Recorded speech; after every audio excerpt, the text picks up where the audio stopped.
Abra su Biblia en el libro de Éxodo. Dice Éxodo 12. Dice así, hablando el Señor: pues yo pasaré aquella noche por la tierra de Egipto. Esa es la noche que Dios los iba a sacar. Y heriré ¿a quiénes? A todo primogénito en la tierra de Egipto, así de los hombres como de qué más, como de las bestias. ¿Y qué más iba a hacer el Señor? Dice, y ejecutaré mis juicios en todos los dioses de Egipto. Amén. El día de hoy, hermanos, vamos a continuar con la quinta plaga, la plaga que Dios les va a enviar, igual con la intención de revelar su poder, con la intención de darle cierto chance a Faraón, ¿verdad? Para que él pudiera rendirse ante la voluntad de Dios. Pero vamos a ver qué sucedió. La plaga número 5 es la plaga de la peste en el ganado. Vea capítulo 9. Capítulo 9, versículos del 1 al 7. La plaga de la peste en el ganado. Vamos a leer versículos del 2 al 4. Lo tiene, dice así: porque si no quieres dejar ir y lo detienes aún, hablando del pueblo de Israel, ¿qué le dice Dios? He aquí la mano de Jehová, Moisés le está diciendo, he aquí la mano de Jehová estará sobre tus ganados que están ¿en dónde? En el campo. Y vea, y menciona ahí ciertos tipos, ¿verdad? Caballos, asnos, camellos, vacas y ovejas. ¿Con qué tipo de plaga los va a herir Dios? Con plaga gravísima. Versículo 4. Y Jehová, mire qué dice ahí, hará separación entre los ganados de Israel y los de Egipto, de modo que nada muera de todo lo de los hijos de Israel. Mire, una vez más Dios está advirtiéndole a Faraón. Dios está enviándole a Moisés para advertirle que si no deja ir a su pueblo, él va a enviar esta otra plaga. ¿Sabe qué características tienen las plagas? Y eso lo vimos. Van desde las plagas más leves, ¿verdad? O sea, de hecho, todas son difíciles, pero si vemos en cuanto a la gravedad o el impacto o el daño que causan, es como que si Dios va desde lo más leve hasta lo más fuerte, lo más grave. Y ahora Dios les dice, si no quieres dejar ir al pueblo, yo voy a herir a todo tu ganado doméstico, a todo el ganado que tú tienes en el campo, ¿verdad? Las vacas, las ovejas, los caballos, los voy a herir y se van a llenar de una plaga gravísima, una peste va a venir sobre ellos. Ahora, hemos estado intentando comparar hacia qué deidades Dios estaba también enviando una confrontación directa. Sabe que relacionado al ganado, habían varios dioses egipcios que estaban relacionados al ganado. Habían dioses relacionados a los carneros, a las cabras, pero había también uno de los dioses que es de los más famosos, es el dios buey. ¿Sabe que Egipto tenía un dios con forma de buey? Ese dios era el dios llamado Apis. Usted habrá visto esto en cuando se ven los documentales sobre el Egipto antiguo, o si ha tenido usted la oportunidad alguna vez de ir a un museo sobre la historia egipcia, se va a dar cuenta que en las tumbas de los faraones, en los lugares donde estaba la familia real, ¿verdad? Siempre había algún tipo de escultura o jeroglífico que representara a este buey, a este dios Apis. ¿Sabe qué cosas le atribuían los egipcios a este dios? Pues era un dios que a veces lo representaban en forma de buey o a veces en forma de toro. Este dios Apis era uno de los dioses solares. En Egipto habían dioses relacionados con el sol, ¿verdad? Ya mencionamos algunos de ellos anteriormente, pero dentro de los dioses solares, este dios Apis era importante, ¿sabe? Porque lo relacionaban con la fertilidad de los rebaños, es decir, la producción agrícola de los animales. Los egipcios se la atribuían a este dios o a este falso dios llamado Apis. También lo relacionaban al dios Apis con los actos fúnebres, lo ocupaban a él para hacer ese trance de esta vida al inframundo, ¿verdad? Al mundo, al lugar de los muertos. Decían ellos que ahí participaba este Dios. Este Dios, sabe que llegó a tener tanta influencia que el dios Apis llegó a ser adorado no solo por los griegos, ¿verdad?, que vinieron posteriormente, sino que también llegó a ser adorado por los romanos hasta en los primeros siglos de la era cristiana. Imagínense,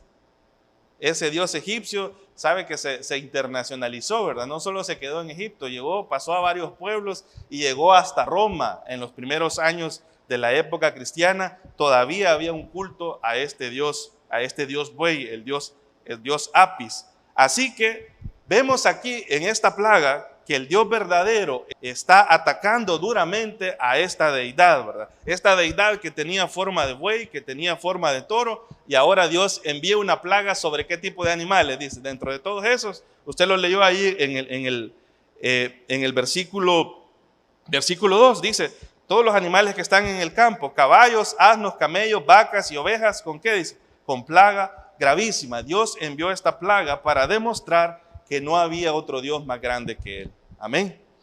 Amén. Y eso lo explicamos la vez anterior, ¿verdad? La gente hoy en día sigue confiando en falsos dioses, sigue, pactando con deidades por allá en algún lugar para obtener algún beneficio de ellos. Y de repente pudiese ser que algún creyente tenga miedo, ¿verdad? Tenga miedo porque se le levante a usted algún vecino, persona que esté queriendo tener conflicto con usted y diga, ya vas a ver lo que te va a pasar, ¿verdad? Ya vas a ver lo que te voy a mandar a hacer. Pero usted debe de saber que ninguno de esos dioses, ¿verdad?, que al final, hermanos, son demonios los que operan detrás de ellos, ninguno de ellos se compara a nuestro Dios. Amén. La Biblia dice allá en Primera de Juan que mayor es el que está en nosotros que el que está en el mundo. Y Dios está dejando claro eso. Lo leímos en el capítulo 12, versículo 12. Dijo Dios que los juicios no solo lo iba a ejecutar sobre el pueblo de Egipto, sino también sobre ¿quiénes? Sobre sus dioses. Y Dios está demostrando. Mire, esta plaga fue tan grave que no solo va a afectar la parte teológica en Egipto, es decir, le estamos adorando a un buey, ¿verdad? Estamos pidiéndole a un buey, pero se nos están muriendo los bueyes, ¿verdad? O sea, no solo afectaba la teología, va a decir, bueno, ¿y qué pasa con nuestro Dios Apis, verdad? Este gran Dios que hemos venido adorando. ¿Qué pasa? ¿Por qué no responde? ¿Por qué se está muriendo delante del Dios de los judíos? Pues no solo era esa parte que Dios estaba desestabilizando, sabe que Dios también estaba tocando en esta plaga ya la economía de Egipto. Porque ¿qué tipo de animales estaban muriendo? Animales que se ocupaban para la producción agrícola, ¿no es cierto? Las vacas, los bueyes, las cabras, todos esos animales, los caballos, los asnos, lo que se ocupaba para poder comerciar, para poder trabajar la tierra, Dios lo estaba tocando, ¿verdad? Así que está afectándoles grandemente también desde la parte económica. Ahora, en el versículo 4 que leímos nosotros ahí, volvemos a ver que Dios dice que va a hacer una distinción, es decir, Dios va a hacer una diferencia entre su forma de tratar a Egipto y su forma de tratar a su pueblo Israel. ¿Qué iba a pasar con el ganado de Israel? Dice la última parte del versículo 4. De modo, dice, de modo que nada muera, ¿de qué? De todo lo de los hijos de Israel. Dios está preservando y Dios está enseñándole a Egipto, ¿verdad?, que Él es más grande que cualquiera de esos dioses.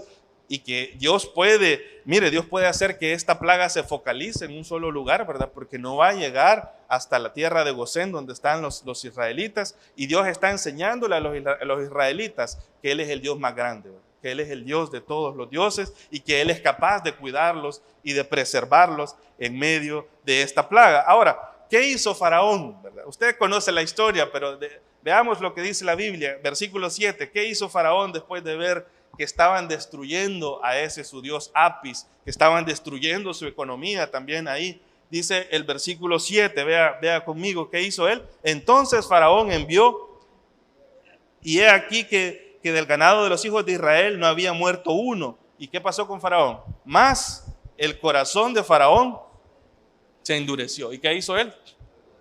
Y no dejó ir al pueblo. Una vez más, el corazón de Faraón se endurece. Más adelante vamos a explicar así brevemente qué es eso de que el corazón de Faraón se endurecía o por qué era que el corazón de Faraón se endurecía. Pero la Biblia dice aquí que él no los dejó salir. Entonces, Dios va a enviar ahora una sexta plaga. Capítulo 9, versículos del 8 al 12.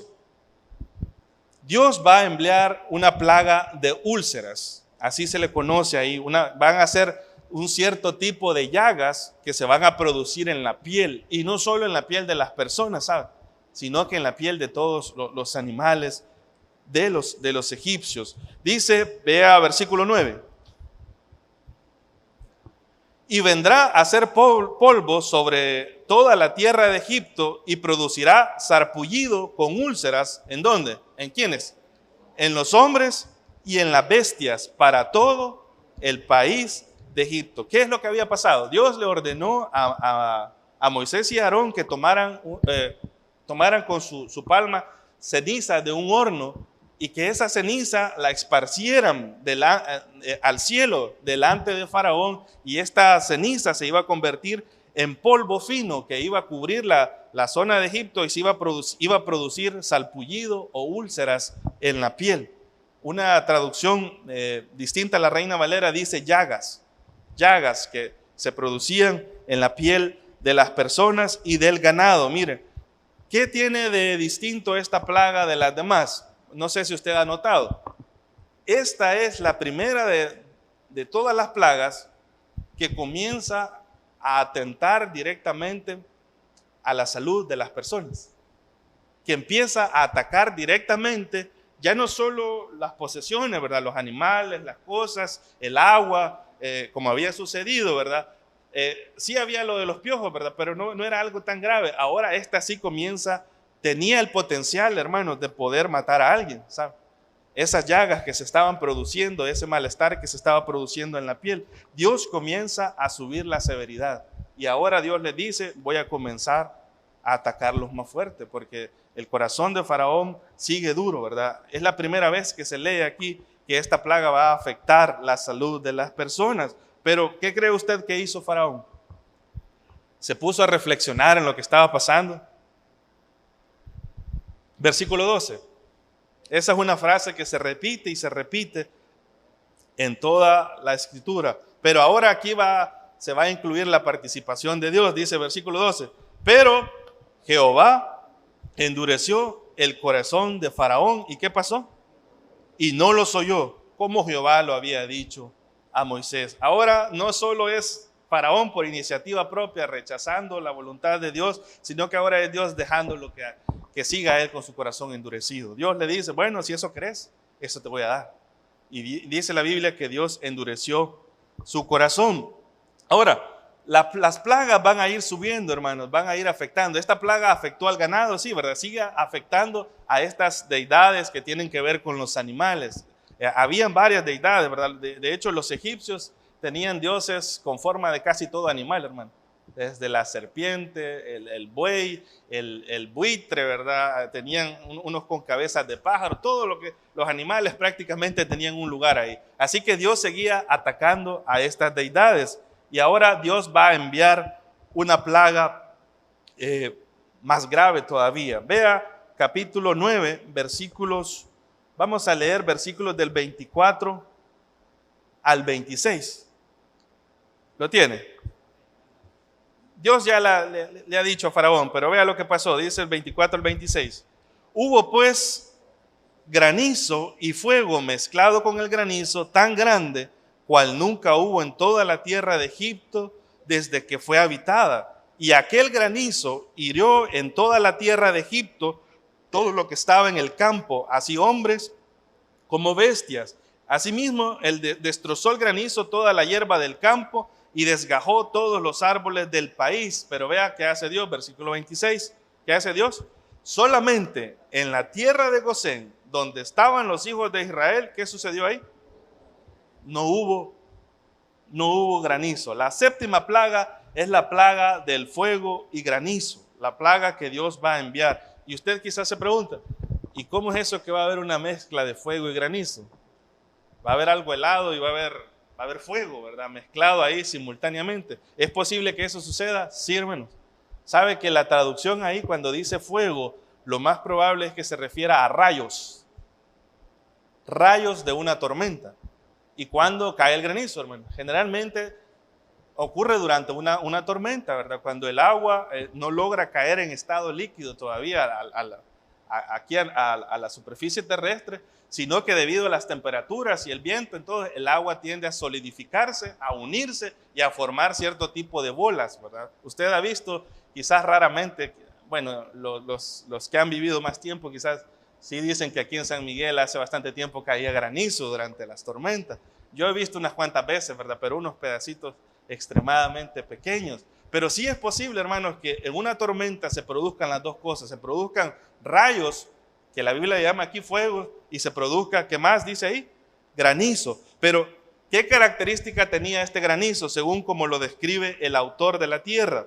Dice el versículo 24, tan grande que, ¿qué dice ahí? Del cual nunca hubo en la tierra de Egipto desde que fue habitada. Eran pedazos de hielo que estaban cayendo en esa tormenta, hermanos, que eran capaces de ¿qué? De matar a aquel que se encontrara fuera en el campo. Era tan grave esto que si una persona, si un animal se encontraba en el campo, ¿verdad? Pastando, trabajando, y no tenía protección, estos granizos eran capaces de matarlos.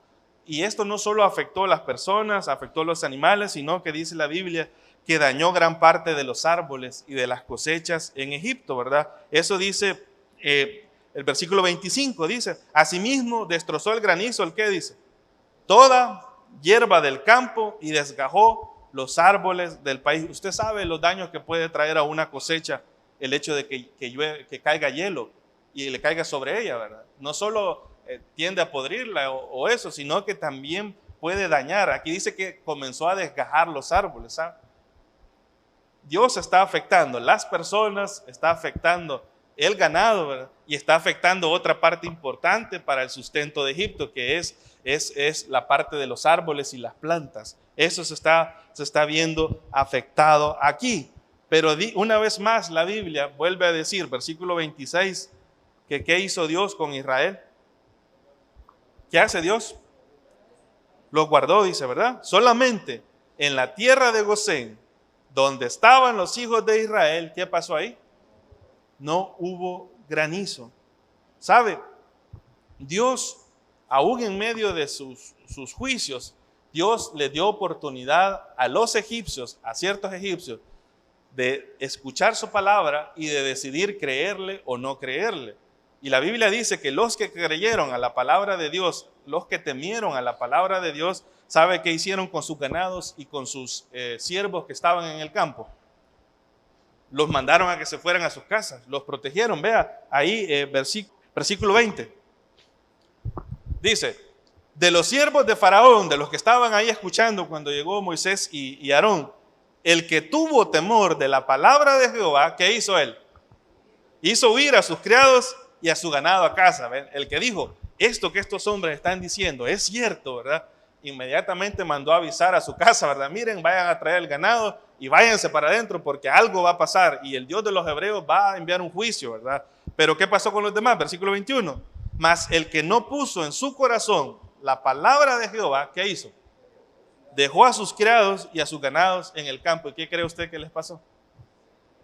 Murieron, hermanos. Dios iba a matar a lo que estuviera afuera en el campo. Cuando nosotros somos expuestos a la palabra de Dios, nosotros tenemos dos alternativas, al igual de las mismas alternativas que tuvieron los egipcios. ¿Cuál es? Una es escuchar y creer y actuar en base a eso que hemos creído, y el otro que es escuchar e ignorarlo, ¿verdad? Ignorar. ¿Quiénes preservaron la vida de sus siervos y de su ganado? Los que escucharon y creyeron y mandaron a decir, ¿verdad? Miren, guarden. ¿Quiénes sufrieron el castigo? Los que escucharon. ¿Y sabe qué han de haber pensado estos siervos de Faraón que estaban ahí? Esto es mentira, ¿verdad? Al igual que Faraón, al igual que los encantadores o los magos que Faraón tenía ahí, ¿verdad? La gente que estaba, los hechiceros de Faraón, pensaban que esto era cosa quizás del destino, que esto quizás era una casualidad, que esto también lo podían hacer sus dioses. El que no creyó, hermanos, recibió el castigo. ¿Qué va a pasar, por ejemplo, con usted que no ha puesto su fe en Jesucristo como su único y suficiente Salvador? Sabe que Dios va a mandar un castigo a esta tierra. Y el castigo ya está, hermanos. De hecho, Solo el Señor está esperando, ¿verdad?, el momento que Él ha decidido para poder desatarlo sobre esta tierra. Pero si usted es de aquellas personas que escucha el mensaje, pero le da igual, ¿verdad? Ay, qué bonito lo que predican, ¿verdad? Qué interesante lo que escucho ahí en la iglesia, en el grupo, qué interesante lo que hablan esas personas, pero usted no cree esa palabra. La Biblia dice que a usted le va a esperar un castigo. Le va a esperar un castigo. El deseo de Dios no es que la gente muera, ¿sabe?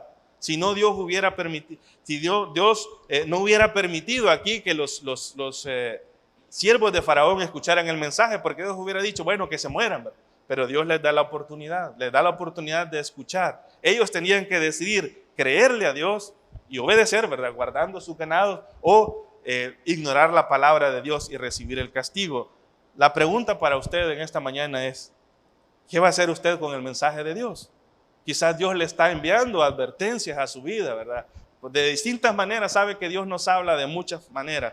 Nos habla primordialmente por su palabra, por el Espíritu Santo, nos habla por otros hermanos, pero a veces Dios nos habla por las cosas que nosotros vivimos. Y de repente usted tiene que decidir si creerle a lo que Dios le está diciendo y cambiar y hacer los ajustes que Dios le pide, o ignorar la palabra de Dios y saber que lo que le va a esperar a usted no es nada bueno. Eso sucede, hermanos, ¿o no es así? Dios nos habla, Dios está interesado en preservar nuestras vidas, interesado en que nos vaya bien, pero nosotros decidimos, obedecemos o desobedecemos. Pues los que obedecieron salvaron su ganado, los que no murieron. A pesar de eso, dice la Biblia ahí más adelante en el versículo 35, que Faraón no creyó. Y Dios va a enviar una octava plaga. Capítulo 10. Vamos a leer versículos del 4 al 5.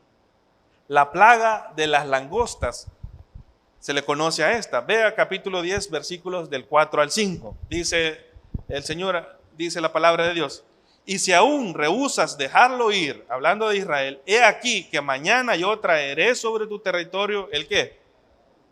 Qué rico es, usted vamos a comer marisco, ¿verdad? Y cosas así. No, hermanos, no son langostas de las que viven en el mar, son un insecto, ¿verdad? Que ese insecto es terrible para las cosechas. Pero ¿qué dice ahí? La cual cubrirá la faz de la tierra, de modo que no pueda verse la tierra. Va a estar completamente cubierto, dice. Y ella comerá lo que escapó, lo que os quedó del granizo, comerá asimismo todo árbol que os fructifica en el campo. Mire qué severidad de esta plaga. Todo lo que logró sobrevivir del granizo, ¿verdad?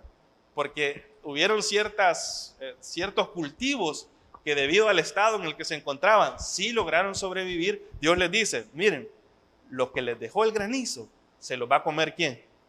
La langosta. Dios les va a enviar la langosta. Y esto es extremadamente grave. Mire, vea esa fotografía que está ahí. Sabe que las plagas de langostas se siguen dando en nuestros días. Y pueden cubrir, sabe que estaba investigando para ver la gravedad de esta plaga. Y si usted se mete a la página de National Geographic, va a ver que ellos tienen descripciones para distintas especies de insectos. Y hablando de las langostas, dice así: un enjambre de langostas del desierto, porque ahí se le llama así, langostas del desierto, puede tener un tamaño de hasta 1.200 kilómetros cuadrados. El área que puede cubrir un enjambre de langostas de este tipo son de hasta 1.200 kilómetros cuadrados, y en menos de 1 kilómetro cuadrado puede haber entre 40 y 80 millones de langostas. 40 y 80 millones de langostas. Póngase a pensar. Una plaga de langostas puede causar enormes daños a la agricultura. ¿Y sabe qué es lo que trae como consecuencia cuando la langosta afecta a una región agrícola? Lo que viene después de que la plaga se ha ido o ha consumido todo es una hambruna.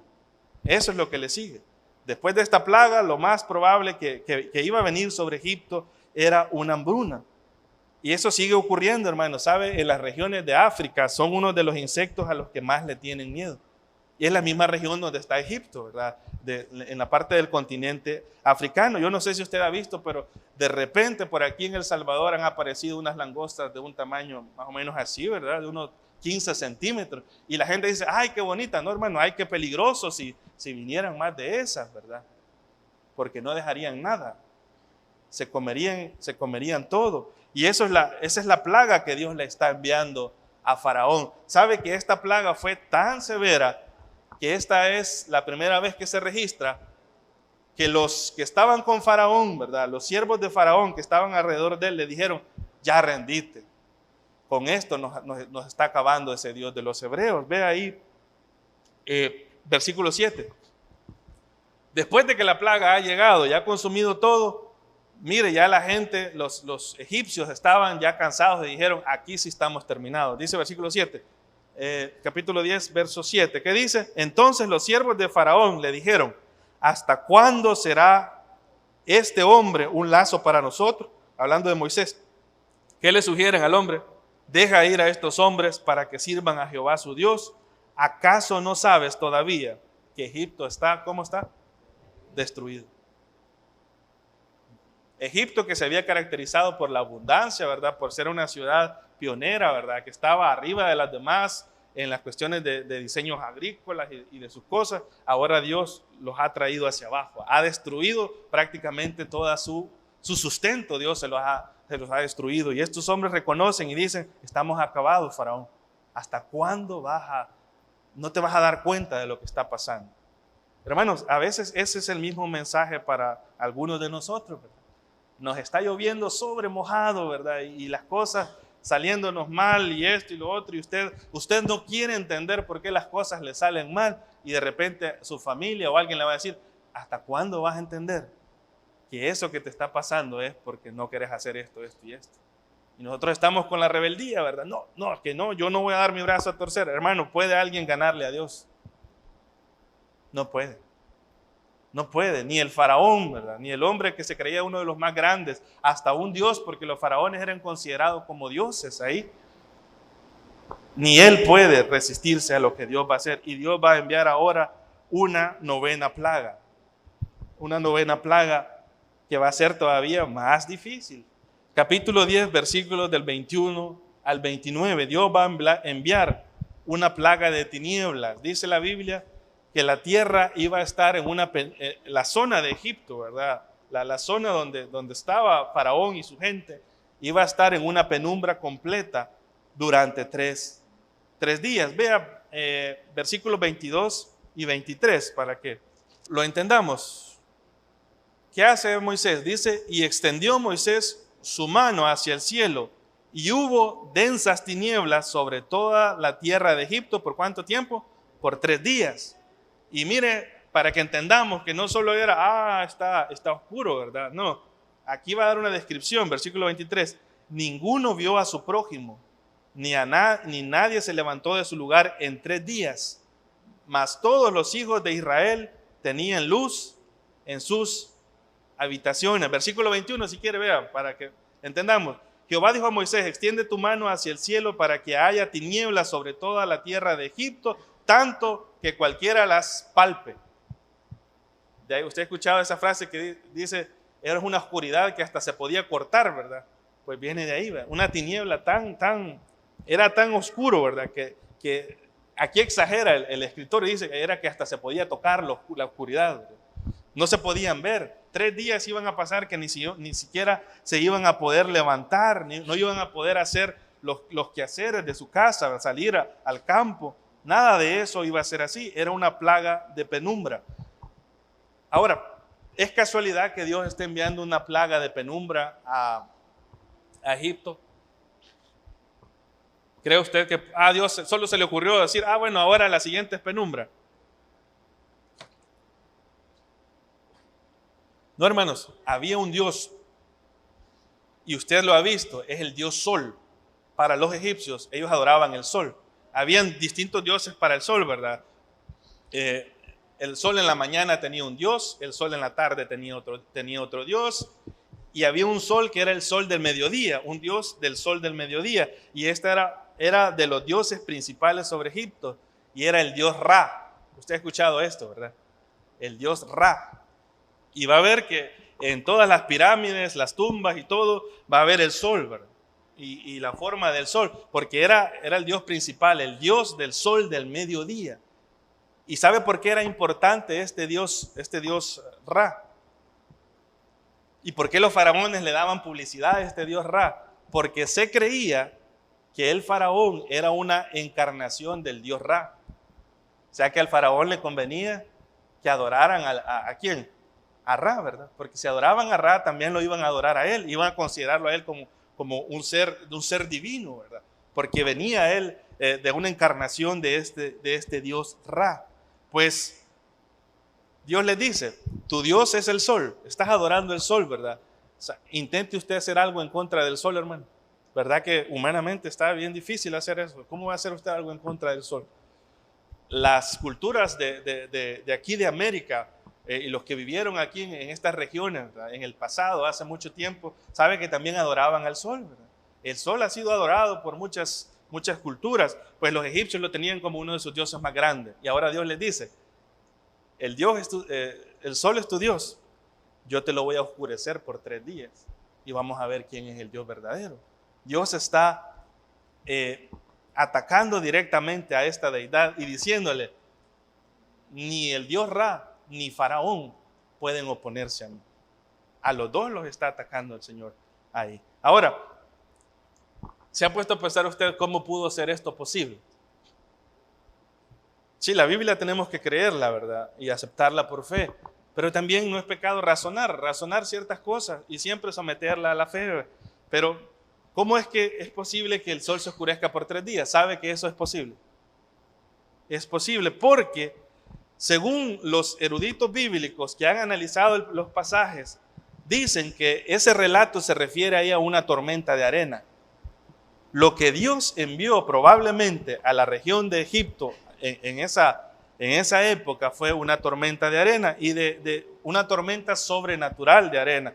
De hecho, hermanos, las tormentas de arena en esas zonas del Medio Oriente, en las zonas del desierto del Sahara, cerca de Egipto, sabe que son comunes a veces. Y esto que vemos en pantalla es una foto tomada desde un satélite de una tormenta de arena. ¿Y cómo ve usted la región ahí? Todo oscuro, ¿verdad? Se ve todo café, así. Usted recuerda que aún hasta en nuestro país han hablado de que se han venido partículas de polvo, ¿de dónde? Del desierto del Sahara. Hasta aquí han llegado, ¿verdad? Esas cosas se dan. Muy bien. Y la gente dice, son fenómenos naturales, sí. Pero Dios utiliza la naturaleza para hacer cosas sobrenaturales también. Dios va a levantar una tormenta tan grande, una tormenta, según los estudiosos, de arena, ¿verdad? Tan grande, que esto va a llegar a cubrir la luz del sol sobre Egipto. Y va a traer una penumbra, ahí como dice el autor sagrado, que va a ser capaz de hasta palparse, ¿verdad? A esto se le conoce como Khamsin. Usted busque, a ese fenómeno se le llama Khamsin. Y sí, ha ocurrido en ciertos pueblos, en ciertos lugares, que la arena puede cubrir el cielo y no permitir que la luz del sol llegue, ¿verdad? Eso fue lo que ocurrió aquí. Pero, ¿qué hace más grande este milagro? Que Dios guardó a quienes. Vea versículo 23. ¿Dónde sí tenían luz? ¿Dónde sí había luz solar? Mas todos los hijos de Israel que tenían luz en sus habitaciones. ¿Quién podía concentrar una tormenta de esa magnitud sobre una zona específica delimitada ahí, sobre Egipto exclusivamente? ¿Quién podía hacer eso? El creador del cielo y de la tierra, hermano. Es un milagro ese que Dios va a hacer. Y 3 días iba a permitir eso, ¿verdad? Dios iba a hacer eso. Lo relevante aquí es eso, hermanos, que Dios preparó la tormenta, Dios se la anunció a Moisés y Dios focalizó la tormenta.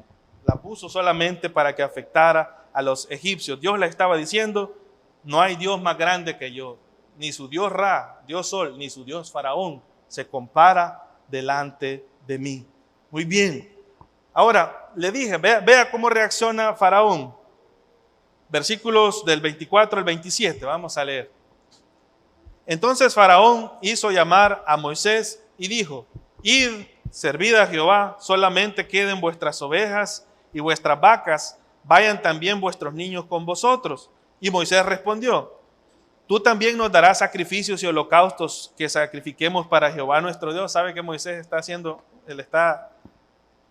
Es como que si Moisés se pusiera a reír, porque en las plagas anteriores Faraón les dice, muy bien, váyanse, pero que se queden sus hijos y sus mujeres, solo vayan los hombres. Y Dios le dice, no, es que no es tu voluntad, Faraón, es la mía, y no va a ser así. Va, en esta plaga de las tinieblas, viene Faraón y queriendo él hacer siempre su voluntad, dice, bueno, váyanse todos, llévense a los hijos, llévense a las mujeres, pero no lleven el ganado. ¿Y qué le dice Moisés en el versículo 25? O sea que de tus ganados nos vas a dar para que sacrifiquemos a Dios. ¿De cuál ganado le iba a dar, hermano? Si Dios había arrasado casi con todo. Habían ciertos animales que habían estado guardados, que todavía tenían ahí, pero Dios había acabado esa economía. Y le dice, o sea que tú nos vas a dar. Y vea el versículo 28. Dice, nuestros ganados irán también con nosotros. No quedará ni una pezuña, porque de ellos hemos de tomar para servir a Jehová nuestro Dios, y no sabemos con qué hemos de servir a Jehová hasta que lleguemos allá. Le dice, no, Faraón, no es tu voluntad la que se va a hacer. Sabe que Faraón está tratando de ponerle condiciones a Dios, ¿ya se fijó? O sea, sí te voy a dejar hacer tu voluntad, Dios, pero esto no. Sí, Dios, va, está bien, vas a hacer esto, pero no te vas a llevar el ganado, ¿no? Y Dios dice, no, momento, nadie puede ponerse a alegar con Dios y ponerle condiciones a Dios. Hermano, ¿cuántas veces nosotros queremos ponerle condiciones a la voluntad de Dios, no es cierto? Sí, Dios, voy a hacer eso, pero esta otra cosa no la voy a hacer, Dios. Sí, Dios, voy a hacer tal cosa, pero, hermanos, no se puede. Con Dios es o se hace su voluntad o no se hace. No podemos nosotros venir y querer ganarle a Dios y sacarle cierta ventaja como que fuera un negocio con Él, ¿verdad? A ver si yo le gano un poquito más a Él. No se puede, no se puede. Faraón va a tener que llegar a entender esto hasta la 10ª plaga. Y vea qué hizo Dios con Faraón, versículo 27 del capítulo 10, que dice, pero Jehová endureció el corazón de Faraón y no quiso dejarlos ir. Le dije, ¿qué es esa frase de que Jehová endureció el corazón de Faraón? Y es posible que Dios endurezca el corazón de una persona. Y si Dios endurece el corazón de una persona, ¿es esa persona responsable de sus propios actos? ¿Sabe que esas son preguntas difíciles que se han cuestionado a nivel de los teólogos, ¿verdad? Y hay varias posturas, ¿verdad? No, Dios no puede endurecer el corazón de nadie, porque entonces Dios sería injusto si endurece el corazón a alguien. Otros dicen, sí, Dios puede, porque Dios es soberano y Dios puede endurecer el corazón de alguien para glorificarse aún sobre los malos. ¿Qué piensa usted de eso? ¿A qué se referirá la Biblia cuando dice que Dios endureció el corazón de Faraón? Lo hemos estado leyendo. Al principio, aquí se nota un patrón. Al principio, quien endurece el corazón por sí mismo es Faraón, ¿verdad? Faraón dice, mis hechiceros hacen lo mismo. Ah, pues no, ¿verdad? Ese Dios es un Dios falso, está igual que mis dioses. Él endurece su corazón. Pero hemos estado viendo que a medida que las plagas avanzan, ya no es solo que Faraón endurece su corazón. Ahora la Biblia le atribuye a Dios el hecho de endurecer el corazón de Faraón. Entonces, ¿cómo es eso? O es Faraón o es Dios. O son los dos. Mire, ese sería un tema que tendríamos que estudiar aparte, pero no quiero avanzar en las plagas sin darle a usted una explicación para que usted la considere. Cuando el verso 27 dice que Jehová endureció el corazón de Faraón, oiga bien esto, no significa que Dios es el causante de la maldad que estaba controlando el corazón de Faraón.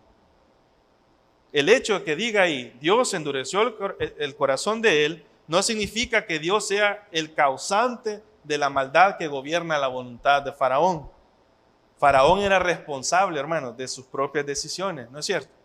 Él estaba viendo, Dios, ¿por qué Dios no envió la 10ª plaga de una sola vez? La 10ª plaga, para los que no lo recuerden, es la muerte de los primogénitos, es la que vamos a ver en otra ocasión. ¿Por qué no se la envió de un solo, verdad? Y acabemos con este hombre. Porque Dios le está dando chance ¿de qué? De que él vea y reconozca que hay un Dios más grande que sus dioses, ¿verdad? Dios le está dando chance, Dios está enseñándole a Israel, sabe que Dios es un maestro y Dios está utilizando aún a este hombre impío para poder enseñarle a su pueblo Israel y enseñarle también a los egipcios.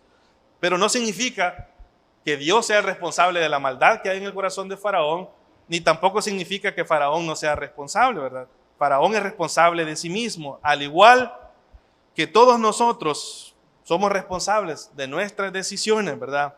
Al final, ¿sabe? Lo que Dios le está dando a Faraón es lo que todos los seres humanos merecemos. ¿Sabe qué está haciendo Dios con Faraón? Le está dando lo que Faraón se merece y lo que todo ser humano se merece. Es la justa retribución por su pecado. Eso es lo que Dios hace. Ahora quizás usted diga, hermano, yo no entiendo bien eso. Entonces, o es Dios el que está haciendo eso, o es Faraón. Primero, la maldad del corazón de Faraón es responsabilidad de él. Él, al igual que la maldad que habita en todos los seres humanos. ¿Y qué merecemos los seres humanos? Levánteme la mano. ¿Quién de los que está aquí merece ir al cielo? Dígame, hermano, yo merezco ir al cielo porque yo predico y voy todos los sábados y yo hago esto y hago lo otro. Cualquier cosa buena que usted haga no sirve para ganarse su entrada al cielo, porque nadie merece ir al cielo. Nadie merece ir al cielo. Esa es la condición de todos los seres humanos. ¿Qué merecemos los seres humanos? Dígalo sin miedo. ¿Qué merece usted? Hermano, usted merece el infierno, al igual que lo merezco yo, al igual que lo merece cualquier ser humano. Todos merecemos eso, ¿no es cierto?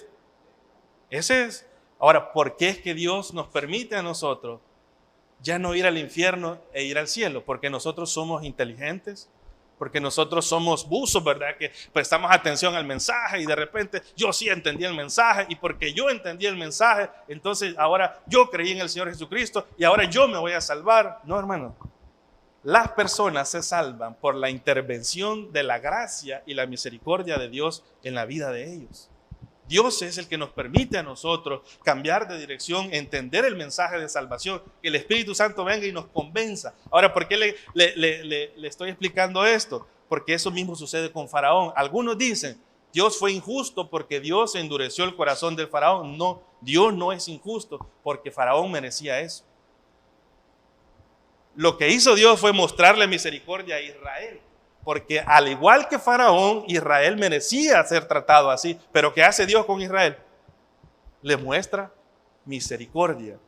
Le leo un párrafo que escribió William MacDonald. Dice, en su comentario de Romanos capítulo 9, porque este tema del endurecimiento del corazón de Faraón se trata en Romanos capítulo 9. Si usted quiere anotarlo, léelo en su casa y va a ver cómo Pablo va a tratar este tema. Pablo va a hablar de la elección divina, va a hablar de la responsabilidad del hombre y de la soberanía de Dios y cómo esas tres cosas están entrelazadas. La elección de Dios, la responsabilidad del hombre, ¿verdad? Y la soberanía de Dios. Eso está tan entrelazado que solo lo vamos a entender en el cielo, pero Pablo lo explica ahí. Escuche lo que dice William MacDonald. Dice relacionado a eso. William MacDonald cita a un teólogo llamado Charles Erdman, y tengo la cita aquí. Dice así: la soberanía de Dios nunca se ejercita condenando a hombres que deberían ser salvos. Eso no pasa. Sino más bien ha resultado en la salvación de hombres que deberían quedar perdidos. Vea Romanos 9. La Biblia también dice, hermanos, allá en Tesalonicenses capítulo 2, en 2 de Tesalonicenses 2, lo ha estado mencionando el hermano Esteban en los domingos anteriores, que aquellos que rechazan la verdad, al final, ¿qué hace Dios con ellos? Dios les envía un espíritu engañoso para que no crean la verdad y crean la mentira, y dice, y no se salven, dice, ¿verdad? ¿Es Dios injusto por hacer eso? No, porque nadie merece ser salvo. Eso es lo que usted tiene que entender. Vea lo que dice Romanos capítulo 9, versículo 17. Si quiere desde el 14 vamos a leer. Ya puso el ejemplo de Jacob y Esaú, ¿verdad? Allá adelante. Eso lo hablamos cuando enseñamos de la elección de Dios hacia Jacob. Versículo 14. ¿Qué pues diremos? Que hay injusticia en Dios en ninguna manera. O sea, Dios no es injusto. Los que no entendemos somos nosotros. Pues a Moisés dice, ¿qué le dijo a Moisés? Tendré misericordia del que yo tenga misericordia y me compadeceré del que yo me compadezca. Así que no depende del que quiere ni del que corre, sino de Dios que tiene misericordia. Versículo 17. Porque la escritura dice a Faraón, hablando de lo que hemos estado leyendo en Éxodo, para esto mismo te he levantado, para mostrar en ti mi poder y para que mi nombre sea anunciado por toda la tierra. De manera que de quien quiere tiene misericordia y al que quiere endurecer, ¿qué hace Dios? Endurece. Pero me dirás, dice Pablo, ¿por qué pues inculpa? Es decir, si Dios es el que endurece el corazón, ¿por qué le echa la culpa al ser humano? Y contesta ahí, porque ¿quién ha resistido su voluntad? Nadie puede resistir la voluntad de Dios.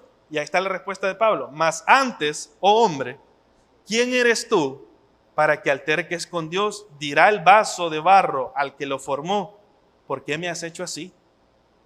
¿O no tiene potestad el alfarero sobre el barro para hacer de la misma masa un vaso para honra y otro para deshonra? ¿Y qué? Si Dios, queriendo mostrar su ira y hacer notorio su poder, soportó con mucha paciencia los vasos de ira preparados para destrucción. ¿Para qué están preparados esos vasos? Dice, para destrucción. Y para hacer notorias las riquezas de su gloria, las mostró para que con los vasos de misericordia que él preparó de antemano para gloria, a los cuales también ha llamado, esto es, a nosotros, dice Pablo, no solo de los judíos, sino también a los gentiles.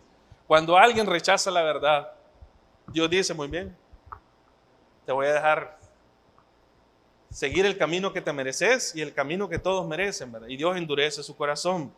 Ahora, Dios no es culpable del endurecimiento del corazón de Faraón, porque si hablamos de salvación ahí, Dios está decidiendo salvar a quienes ahí, a Israel. ¿Merece Israel ser salvado? Israel ni se ha acordado de Dios, hermano. ¿Por qué los está salvando? Vamos a ver, pregunta de examen. ¿Por qué Dios está salvando a Israel? ¿Por qué? Por su amigo Abraham, al que Dios llamó y le dijo que iba a hacer de él una nación grande. Y le dijo que le iba a dar la tierra. Y esa promesa de Abraham pasó ¿a quién? A Isaac, a Jacob y a los hijos de Israel, que son los que están viviendo. Jacob es Israel, los que están viviendo ahí. Dios está salvando porque él se le antojó hacer un pacto con Abraham y con su gente. Y Dios dice, yo los voy a salvar, ustedes no merecen, al igual que ni Egipto merece. Entonces, entienda esto del endurecimiento de Faraón. Cuando leemos ahí, la soberanía de Dios nunca se ejercita condenando a hombres que deberían ser salvos, quiere decir que ningún ser humano, hermanos, merece ser salvo. ¿Qué merecemos todos? La condenación. Dios no es culpable de la condenación de nadie, ¿sabe? Porque todos merecemos el qué.